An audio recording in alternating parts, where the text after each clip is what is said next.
buenas noches, mis hermanos. Dios les bendiga a cada uno de ustedes. Aunque no estemos juntos en cuerpo, estamos unidos en el Espíritu. Dios les bendiga mucho. Que la paz del Señor esté gobernando nuestros corazones y podamos estar adorando al Señor en esta noche. Dios es bueno y para siempre son sus misericordias. La grandeza del Señor, maravilloso es Dios. Estamos reunidos en el Espíritu, amén. Así que unánimes todos juntos vamos a adorar al Señor en esta noche.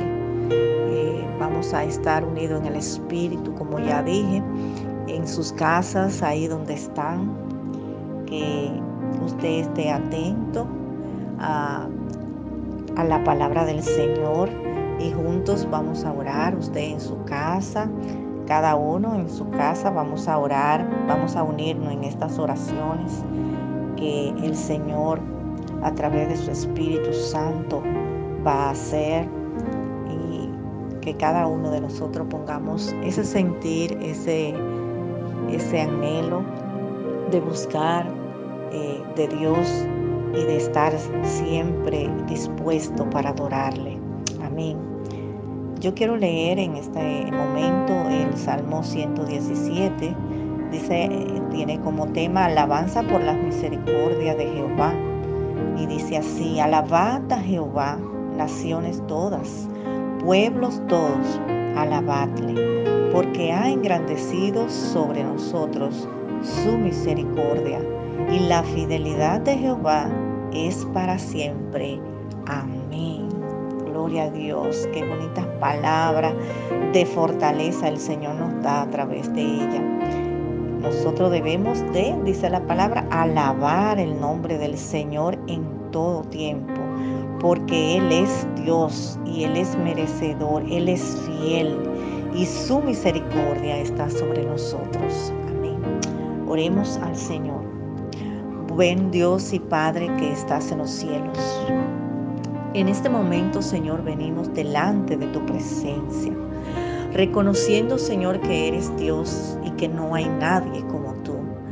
Gracias, Señor, por la oportunidad que nos da, Señor, por la voluntad, Señor, que nos da para nosotros adorarte a ti, Señor, para nosotros venir ante tu presencia rendido, oh Dios, entregándote a ti todo nuestro ser, entregándote a ti, Señor, todas nuestras quejas, nuestras dificultades, nuestras situaciones. En este momento, Señor Jesús, queremos adorarte, queremos bendecirte, Dios. Queremos darte a ti toda la gloria, toda la honra, porque el único merecedor de ella eres tú. El único que merece adoración eres tú, Señor. No hay nadie más, porque tú fuiste a la cruz, Señor, porque tú fuiste quien nos ha dado vida. A través de tu muerte, a través de tu resurrección, Señor, nosotros tenemos vida, Señor, y al conocerte a ti, al reconocer que tenemos que buscar de ti, que tenemos un alma que salvar, Señor. Venimos ante ti, Señor, rendido, para que tú limpies nuestros corazones, para que tú, oh Señor, nos ayude cada día, Señor, a estar más cerca de ti, a buscar tu rostro, a estar siempre, Señor, dispuesto a adorarte, dispuesto a bendecirte, Señor. Gracias, Señor, te damos. Gracias, Señor, por tu pueblo que en este momento, Señor, por tus hijos, por la congregación que en este momento están ahí, Señor, orando, estamos bendiciendo tu nombre, que estamos ahí, Señor, atentos, Señor, a que nosotros debemos adorarte a ti, Dios. Gracias te doy, Señor. Tú eres el único y sabio Dios. Tú eres el Dios de Israel, el Dios de Jacob. Es el mismo Dios que está con nosotros. Tú eres el mismo Dios porque tú nunca cambias. Tú no te mudas, Señor, dice tu palabra, porque tú eres el mismo de ayer, hoy y de siempre. Padre, Señor. Gracias, Señor, por tu misericordia, Dios, porque aún nosotros siendo indignos, inmerecedores de tu gracias, tu misericordia nos alcanza, Señor. Tu misericordia siempre están ahí, Señor. Oh Dios, con nosotros, aleluya. Gracias, Señor, porque tú no nos dejas solo en medio de las dificultades, en medio de los problemas, Señor, en medio de las tantas diversidades, Señor Jesús, de situaciones que se nos presentan a nosotros, Señor. Tu mano tú la extiendes, Señor. Tu mano tú la extiendes, Padre, para levantarnos en ese momento que estamos caídos, que estamos desalentados, cuando estamos enfermos, Señor. Tú también vienes con tu mano divina, Señor, y la pasa sobre nuestros cuerpos, Señor, y también nos sana. Gracias, Padre, por la salud que tú has dado a tus hijos. Gracias, Señor, porque aquellos que aún todavía están enfermos, clamamos, Señor, para que también tú vayas y le visites, Señor, para que tú vayas y le visites, Señor Jesús, y ponga tu mano de sanidad por esas personas que están pasando, Señor, esta situación, oh Dios, de enfermedad, Padre. Oh Señor, que tú estés sanando, sanando aún más, sanando nuestros corazones, Señor, que nuestros cuerpos también tú los sanas, Padre, porque el alma es la que debe estar saludable, Señor. Ayúdanos a tener un corazón limpio, un corazón puro, Señor, ante ti, ante el mundo, Señor. Ayúdanos a estar limpio y puro, Señor, que por donde nosotros pasemos, Señor, por donde nosotros andamos, Señor, nos señalen, Señor Jesús, positivamente, oh Dios, que nos señalen, Señor Jesús, diciendo, este es un hijo de Dios, un verdadero hijo de Dios. Mira cómo anda, mira cómo habla, mira cómo se expresa, Señor. Ayúdanos a ser verdaderos cristianos, Señor, porque en estos últimos tiempos, Señor, los cuales estamos viviendo, debemos marcar la diferencia, debemos marcar la diferencia como hijos tuyos, Señor. Oh Dios del cielo, gracias, gracias te pido, Señor Jesús, por aquellos, Señor Jesús, que no pueden congregarse, Señor, que por su edad, que por lo que está pasando, Señor, que tú estés fortaleciendo, Señor, a esos envejecientes, Señor, que están en sus casas, pero que yo sé, Señor, que allí ellos te alaban, allí ellos están ahí también congregados juntos a nosotros, aunque en el espíritu, pero, oh Dios mío, pronto, Señor, estaremos juntos, Padre del cielo, porque tú tienes el control de todas las cosas, Señor.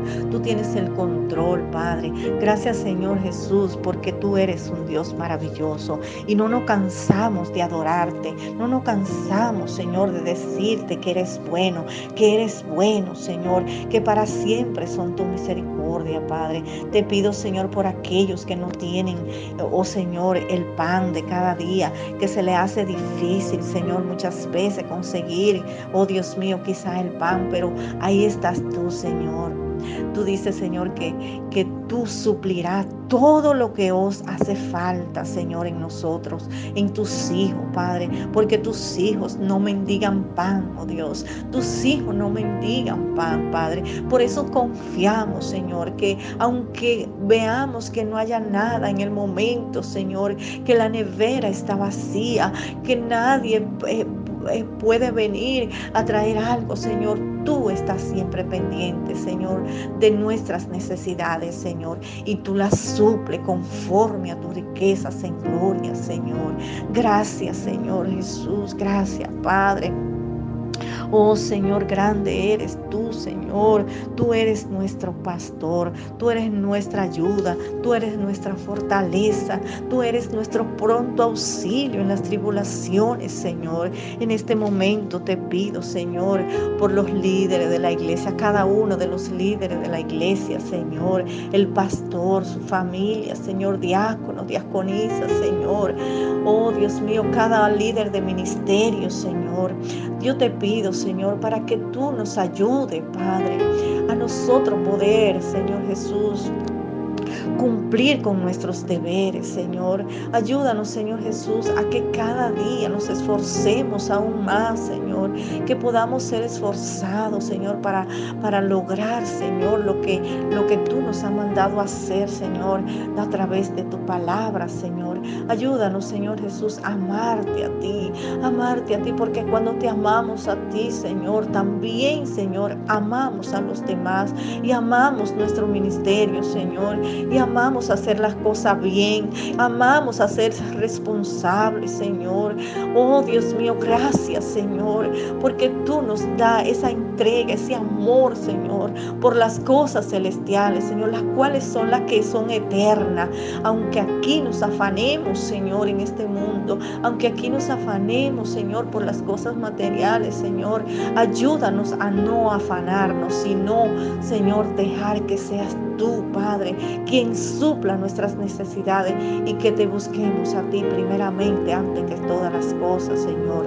Ayúdanos a pegarnos a ti, a pegarnos y aferrarnos a las cosas espirituales. Ayúdanos a aferrarnos a ti, Señor, con todo lo que tenemos, Señor, porque de ti vienen todas las cosas materiales que nosotros podemos necesitar, Padre. Tú eres quien nos suple, Señor. Gracias te doy, oh Dios. Dale la fuerza. Te pido por Natanael, por Jafé, por el grupo de alabanza, Señor.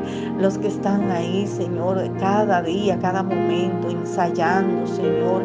Yo te pido que tú renueves esa fuerza espiritual, que no permita, Señor, que el enemigo le ponga duda, le ponga pensamientos negativos, Señor, que están cansados, que no hay nadie, que no hay quien haga esto, que no hay quien haga aquello. Oh Señor, porque tú estás con ellos, Señor. Renueva sus fuerzas, Señor. Renueva sus fuerzas, Señor. Y que tú le ayudes, Señor, a vencer, oh Señor, todos estos obstáculos, todo lo que pueda venir, Señor, para ello desanimarse, Señor. En el nombre de Jesús, yo te pido, Padre, que cada día, Señor, tú les renueves su mente, su corazón, y que ellos puedan seguir adelante, Señor, esforzándose ahí, Señor, para tu obra, Padre, para hacer lo que tú le has encomendado, Señor. Dale la fuerza, Señor. Ayúdale, Padre de la gloria. Te pido, Señor Jesús, que tú uses, Señor, al predicador de esta noche, a mi esposo, Señor, quien va a tener la parte de la palabra, Dios, que tú nos enseñes en esta noche a través de ella y podamos aprender, oh Señor, para que seamos edificados y andar como ejemplo, Señor, de estas palabras, Señor. Gracias, Señor. Te pido todos estos favores en el nombre de Jesús. Amén y amén. Dios les bendiga mucho, mis hermanos. La paz de Dios esté con cada uno de nosotros.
Dios te bendiga.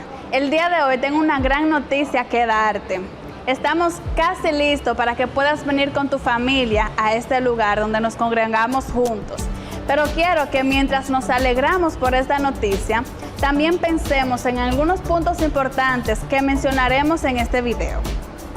Estamos tratando de dar nuestro mayor esfuerzo en mantener un ambiente seguro y saludable para toda la congregación. Por eso te pedimos que prestes mucha atención y así puedas tener todo lo que necesitas para el retorno a nuestros cultos presenciales. Sí, cultos, así como lo escuchaste. Una información importante que quiero darte es que nos hemos organizado para tener 2 cultos los domingos. El primero de 9 a 10 de la mañana y el segundo culto de 11 a 12. Alguien se estará comunicando contigo para comunicarte el horario en el que debes asistir vía WhatsApp, vía teléfono o cualquier otro medio. El fin es que tú estés informado a qué hora puedes asistir al culto. Pero eso no lo es todo. Pon mucha atención. A continuación sabrás cómo será manejada la logística de llegada, donde formas parte importante, ya que debes cumplir con algunos pasos antes y después del servicio. Veamos. Desde afuera notarás que te estaremos esperando. Lo primero que debes tener pendiente es la calma y paciencia.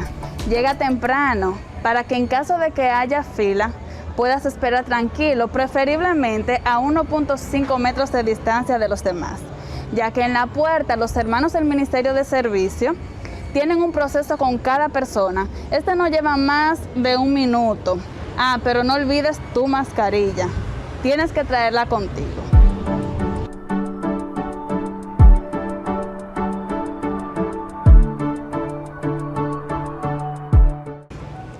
Al llegar a la puerta, se le estará tomando la temperatura y haciendo unas breves preguntas acerca si ha estado sintiendo síntomas en las últimas horas. Estas breves preguntas no tomarán más de 1 minuto. Luego, entonces, procederemos a limpiar las suelas de sus zapatos y ahí sí estará listo para subir las escaleras. Evite tocar los pasamanos. En caso de que tenga que hacerlo, pues no se preocupe, estarán desinfectados. Y allá arriba, cuando llegue, entonces un hermano estará listo para untarle su gel y limpiar sus manos.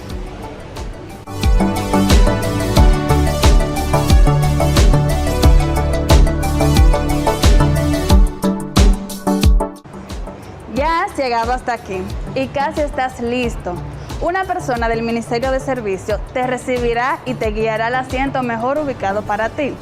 Sé que a veces nos queremos sentar en lugares donde nos sentimos bien o por la costumbre, pero recuerda que todo este proceso será para mantenernos saludables y seguros, de manera que el riesgo sea muy mínimo y puedas estar como en casa en el momento de congregarte.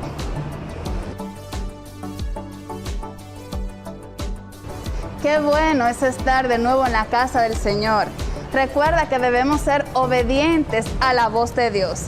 El Señor nos llama a ser prudentes, cuidarnos a nosotros y cuidar a los demás. Es por esto que una vez aquí te pedimos que mantengas la distancia con los demás hermanos lo mejor posible y no quitarte la mascarilla ni bajarla, de manera que tu nariz y tu boca puedan estar cubiertas. Si quieres saludar a algún hermano, puedes hacerlo libremente, usando los puños o el codo. Así nos ayudaremos todos. Una cosa más, si estás en salud y no tienes ningún impedimento para venir a la iglesia, no te puedes quedar en casa. Ven y congrégate, así como nos manda nuestro Señor. Claro, de acuerdo al horario que previamente te han informado.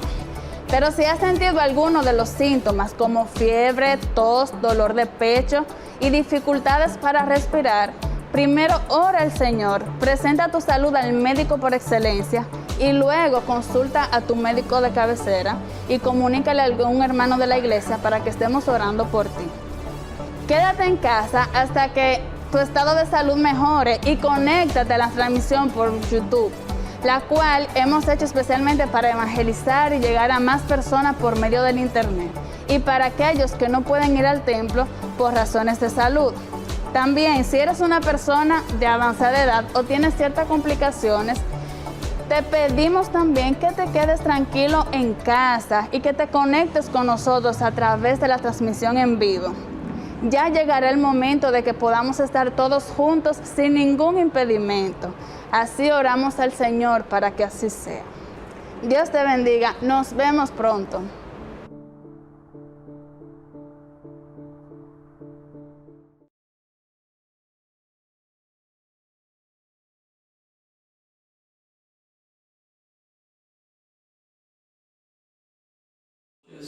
Distinguidos y amados hermanos en Cristo, sean todos bienvenidos a este momento en que vamos a compartir la palabra, pero en este caso no va a ser algo directamente de la palabra, sino que vamos a hablar acerca de la historia de la Iglesia Evangélica Misionera.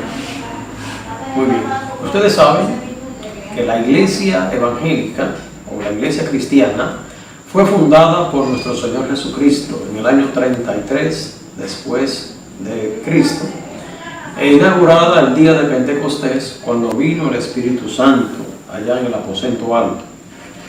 Poco después de que el Nuevo Testamento terminara de escribirse, aproximadamente en el año 100 después de Cristo, la iglesia fue objeto de la más terrible persecución que jamás haya experimentado en su devenir histórico.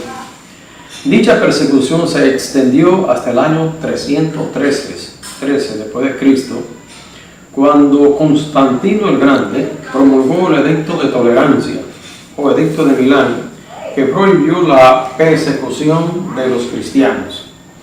Al Edicto de Tolerancia le siguieron una serie de eventos históricos que transformaron totalmente la naturaleza de la iglesia, entre los cuales vamos a señalar lo siguiente. Es bueno aclarar que esa iglesia primitiva y luego la iglesia perseguida, fundada por nuestro Señor Jesucristo, en la declaración que Pedro hizo allá en Mateo capítulo 16, al dictarse el edicto de tolerancia o el edicto de Milán, la iglesia fue totalmente paganizada. La iglesia cristiana, podríamos decir, fue aplastada y surgió una iglesia apóstata, una iglesia pagana que se mezcló con el paganismo.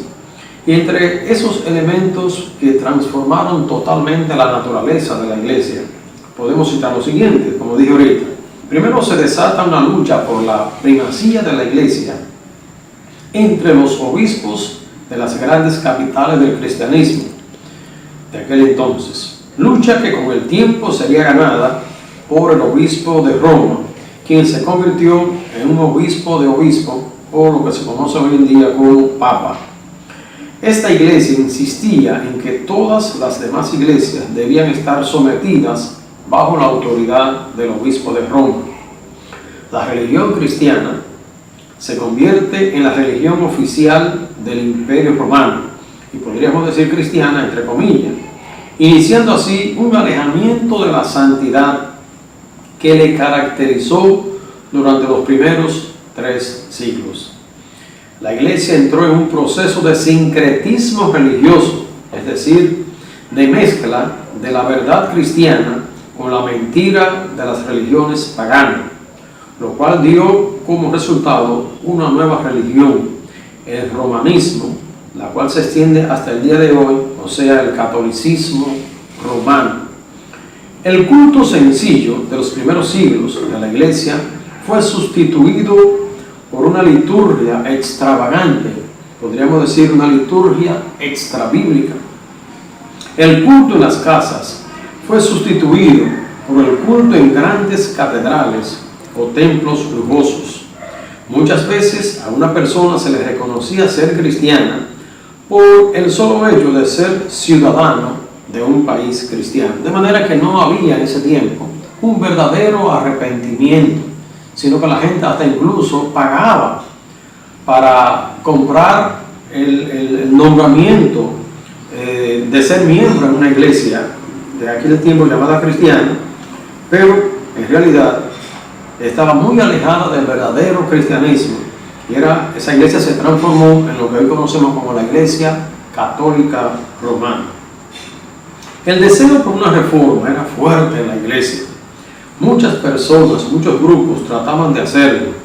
En cada época de la historia de la iglesia, hombres y mujeres piadosos protestaban por los males que se habían infiltrado en la iglesia. Y muchos de ellos se convirtieron en monjes, es decir, hombres que se apartaron para vivir una vida santa, dedicados a la oración, la meditación, el ayuno, la lectura, el estudio y la traducción de las Sagradas Escrituras. Entre estos se destacaron los sebonitas, los anacortas en la antigüedad, y más tarde en la Edad Media se destacaron los franciscanos, los dominicos, los agustinos, los benedictinos, los cistercienses, etcétera, etcétera. Otros, en cambio, no se apartaron como los monjes, sino que llevaron una lucha por una reforma a lo interno de la iglesia, desde la misma iglesia. Pero estos movimientos no pudieron ir más allá de sus fundadores, porque fueron ahogados en sangre. Así las cosas, en cada siglo de la historia de la iglesia, se levantaron hombres santos para protestar contra el estado de degradación moral y espiritual en que había caído la misma, hasta que en una fecha memorable, el 31 de octubre de 1517, un monje de la orden de los agustinos, llamado Martín Lutero, dio inicio a una gran reforma a lo interno de la iglesia con la publicación de las 95 tesis en la puerta de la iglesia de Wittenberg en Alemania. Es decir, este es un documento que condenaba la venta de indulgencias, es decir, documentos papales, eran las indulgencias, por la cual vendían la salvación a cambio de dinero. Entre los principales principios de la reforma protestante tenemos la salvación por medio de la fe únicamente, la autoridad de la Biblia sobre la tradición, es decir, por encima de las opiniones de los hombres y de los concilios, el sacerdocio común de todos los creyentes. En 1521, Martín Lutero fue excomulgado, o sea, expulsado de la Iglesia Católica Romana, iniciando así la primera iglesia protestante en Alemania, la Iglesia Luterana. En realidad, Lutero no tenía planes de dividir la iglesia, sino de que la iglesia volviera otra vez a la Biblia y que fuera reformada. Pero la intolerancia y la corrupción de su época no permitían ningún tipo de cuestionamiento a la misma y fue definitivamente excomulgado. Durante los años siguientes, otros grandes hombres de Dios se levantaron en otros lugares de Europa para protestar contra la corrupción del clero católico de aquella época. Entre estos hombres tenemos a Zwinglio, quien llevó a cabo la reforma en Suiza, a Juan Calvino, quien implementó la reforma en Francia y en Ginebra, Suiza. También tenemos a los anabautistas, que eran reformadores fundamentalistas que trataban de edificar una iglesia volviendo a los fundamentos del Nuevo Testamento. De este último movimiento, los anabautistas, surgieron varios concilios o denominaciones cristianas, entre estos la Iglesia Menonita, de la cual proviene a la vez la Iglesia Evangélica Misionera. Entonces vamos a entrar ahora en detalles en la historia específica ya de la Iglesia Evangélica Misionera, tanto a nivel internacional como en nuestro país, después de haber visto esta parte introductoria de dónde surgen las diferentes denominaciones y concilios a partir de la Reforma Protestante. La Iglesia Evangélica Misionera es una denominación cristiana evangélica de origen anabautista. Anabautista significa literalmente bautizar de nuevo. Para ellos era inválido el bautismo infantil y abogaban por el bautismo de creyentes adultos. Los anabautistas, de donde viene su origen, la Iglesia Evangélica Misionera, estaban comprometidos con Jesucristo, la Biblia y la Gran Comisión. Y ese mismo compromiso asumía la Iglesia Evangélica Misionera. Vamos a ver la fe y la práctica de la Iglesia Evangélica Misionera, pero antes vamos a ver los fundamentos de la Iglesia Evangélica Misionera, muy importante para que nosotros tengamos claro la importancia de nuestra iglesia, de nuestra denominación. Valores fundamentales. Primero, basado en la Biblia. La Iglesia Evangélica Misionera es fiel a las doctrinas bíblicas fundamentales para garantizar que se mantengan teológicamente sólidas.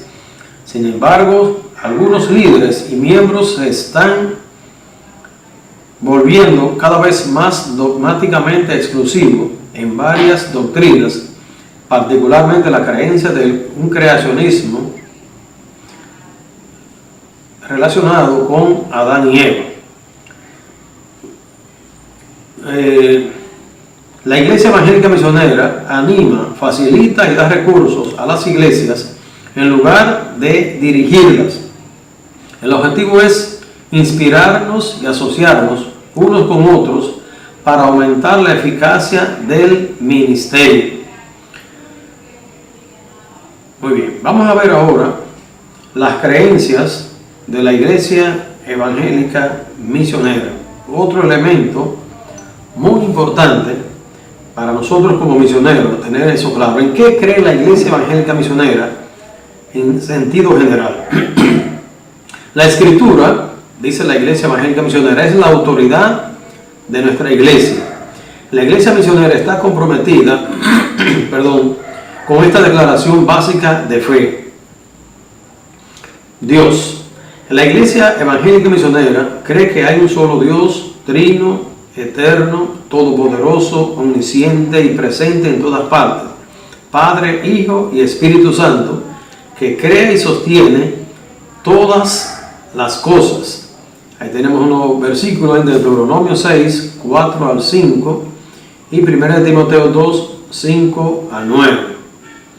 La Iglesia Misionera también cree en cuanto a Jesucristo, que Jesucristo es completamente Dios y completamente humano. Vivió una vida sin pecado, murió para hacer la expiación por los pecados de toda la humanidad.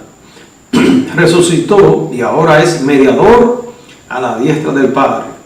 La Iglesia Misionera cree que Jesucristo vendrá de nuevo con poder y gloria para los seguidores creyentes de Jesucristo y que Jesucristo es el único Salvador de la humanidad. En cuanto al Espíritu Santo, la Iglesia Evangélica Misionera cree que el Espíritu Santo convence al mundo de pecado, justicia y juicio, regenerando a todos los que se arrepienten de sus pecados y creen en el Señor Jesucristo. La Iglesia Misionera cree que el Espíritu Santo santifica, empodera, enseña, guía y consuela a los creyentes. En cuanto a la Biblia, la Iglesia Evangélica Misionera cree que la Biblia es la palabra de Dios infalible, divinamente inspirada y autorizada en todos los asuntos que aborda. La salvación. La Iglesia Evangélica Misionera cree que la salvación es el resultado del arrepentimiento genuino del pecado y la fe en la obra expiatoria de Cristo. La Iglesia Misionera cree que la salvación trae perdón al arrepentido. La salvación hace que el arrepentido sea un participante de la naturaleza divina y la salvación brinda paz con Dios. La Iglesia Misionera llama a esto nuevo nacimiento. En cuanto a las creencias, la Iglesia Evangélica Misionera cree que la Biblia es la palabra de Dios infalible, divinamente inspirada y autorizada en todos los asuntos que aborda. Muy bien. la iglesia misionera cree que en la iglesia invisible y universal, como el cuerpo viviente de Cristo, la iglesia misionera cree que la iglesia está compuesta por todos los creyentes en el Señor Jesús que han estado unidos vitalmente por la fe en Cristo, su cabeza viviente y Señor soberano. Finalmente, en cuanto a creencia, la iglesia misionera cree que hay dos ordenanzas cristianas, que son el bautismo y la cena del Señor. La iglesia misionera cree que el bautismo y la cena del Señor son ritos establecidos, designados por Cristo para ser administrados en cada iglesia, no como un medio de salvación, sino como una señal visible y sello de su realidad. Muy bien. La iglesia evangélica misionera reconoce a Jesucristo como máxima autoridad. La iglesia evangélica misionera, en obediencia a Jesucristo, su Señor, está comprometida a ser pueblo santo de Dios en el mundo y a edificar su iglesia mediante el evangelismo mundial, el discipulado y la multiplicación de iglesias en crecimiento, todo para la gloria de Dios. Están comprometidos con la gran comisión, multiplicar discípulos que multiplican discípulos. Ese es el mandato que Jesús nos dio, y la iglesia misionera no se distraerá con edificios, programas o cualquier otro tema que también tiene su importancia, pero entendemos que lo fundamental es cumplir con la gran comisión. Bien, vamos a ver ahora el origen histórico, después de ver la parte doctrinal y fundamental de la iglesia, el origen histórico de la iglesia evangélica misionera. La iglesia evangélica misionera fue fundada a finales del siglo XIX, específicamente en el año 1898, por Joseph E. Ratzinger, en Berne, Indiana, Estados Unidos, a la cabeza de un grupo de hermanos que fueron expulsados de la iglesia menonita años antes porque abrazaron las prácticas de avivamiento, como las reuniones de oración, los servicios de avivamiento y los testimonios públicos. El nombre original del grupo era los Hermanos Menonitas en Cristo, hasta que en el 1947 cambiaron su nombre a Iglesia Misionera Unida. La Iglesia Misionera Norteamericana tiene su sede en Fort Wayne, Indiana, Estados Unidos, y tiene iglesias en otros países como Puerto Rico, Cuba, México, Uruguay, Ecuador, Colombia, Venezuela, Canadá, Haití, Jamaica, El Salvador, Honduras, España, Sierra Leona y, por supuesto, aquí en la República Dominicana. Hay otros países más donde la iglesia misionera tiene muchos campos blancos, especialmente en el lejano oriente. Bien, ahora vamos a concentrarnos específicamente en la historia de la iglesia misionera en nuestro país, República Dominicana. Quiero advertir a los hermanos que voy a mencionar muchos nombres. Para muchos serán nombres que quizás nunca habían oído mencionar, pero es importante que los conozcamos para que sepamos el origen de nuestra iglesia y quiénes fueron los pioneros en establecer la obra de Dios aquí en República Dominicana. En el año 1945 llega desde África a Dajabón la señorita Lucille Rook para dar inicio a la iglesia evangélica menonita. Ellos organizaron su primera iglesia en el cercado de San Juan de la Maguana con 13 creyentes. También en el año 1945 llega a Dajabón el misionero de la iglesia misionera, valga la redundancia, J.C. Newswander. Más tarde, la iglesia menonita y la iglesia misionera acordaron trabajar, la primera en el sur y la misionera en la frontera. Por esta razón, antiguamente nuestra iglesia se conocía como Iglesia Evangélica Misionera de la Frontera. En los años 50 llegaron al país los misioneros Daniel Dick, Robert Elliot, David Clark, un misionero con el apellido de Mr. Wick, y don Abraham Shirley, estableciendo iglesias en Dajabón, Loma de Cabrera, Capotillo, Manzanillo y en los Batalles, de la Grenada Company en Montecristi. De igual manera, en el año 1956 fundaron en Dajabón, este grupo de misioneros, el Colegio Evangélico Simón Bolívar, para de esta manera contribuir con la educación secular y difundir el Evangelio a través de este medio. En el año 1960 al final de octubre, se celebra la primera conferencia general de la Iglesia, quedando organizada la Iglesia Nacional con su primer Comité Ejecutivo Nacional, encabezado por el pastor Santiago del Villar, quien fuera el primer presidente de nuestro Comité Ejecutivo Nacional, es decir, de nuestro concilio, Iglesia Evangélica Misionera. También en esta década de los años 60, específicamente en el año 1964, la Iglesia solicita al gobierno de turno, que era el triunvirato, la incorporación de nuestra Iglesia, la cual fue obtenida por el gobierno que presidía el licenciado Rafael F. Bonel, siendo presidente de la República, y la Iglesia en ese año adquiere su incorporación, o sea, su personalidad jurídica. También en estos años, de los años 60, la Iglesia comienza a expandirse hacia Santo Domingo, con su templo ubicado en la calle Moca, esquina Paraguay. En la actualidad, la Iglesia cuenta con un local propio, ubicado en la calle Marcos Adón, número 221, en Villajuana de Santo Domingo. En esta misma década, el misionero Abraham Shirley adquiere los terrenos de lo que hoy es el campamento Los Pinos, celebrándose el primer campamento de niños y jovencillos en el año 1965. En los años 70, por iniciativa de los misioneros Abraham Shirley y Rafael Brandenburg, la Iglesia se expande hacia Santiago y el área de San José de las Matas. En esa misma década, en el año 1972, el misionero Rafael Brandenburg funda en Las Colinas el Colegio Evangélico Simón Bolívar. Ya en los años siguientes, la Iglesia ha continuado expandiéndose en varios pueblos y campos de la frontera, con el trabajo tesonero de los misioneros nacionales Santana Almonte, Domingo Pacheco, Julio Abreu y Demetrio Vargas.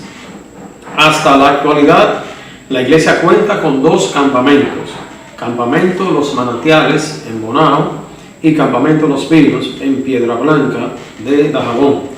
Tiene congregaciones y campos blancos, además de la frontera, en Montecristi, Mao, Santiago Rodríguez, Moca, San Juan de la Maguana y San Cristóbal. Estamos organizados en 3 distritos: el distrito fronterizo, el distrito 3 en Santiago, Mao y San José de las Matas, y el distrito 4 de Santo Domingo y San Cristóbal. La legal de la Iglesia Evangélica Misionera fue trasladada de Dajabón a Santo Domingo, y nuestro presidente actual es el pastor Nelson Zambrano de la Iglesia Fuente de Poder Divino en Santo Domingo. Hermanos, seguimos avanzando como Iglesia Evangélica Misionera en obediencia al mandamiento del Señor de la Gran Comisión de ir y hacer discípulos hasta que Cristo venga. Muchas gracias, mis queridos hermanos. Hemos tratado de sintetizar la historia de la Iglesia Evangélica Misionera en nuestro país, República Dominicana. Muchas gracias por su atención. Pasen buenas noches y que el Señor les bendiga.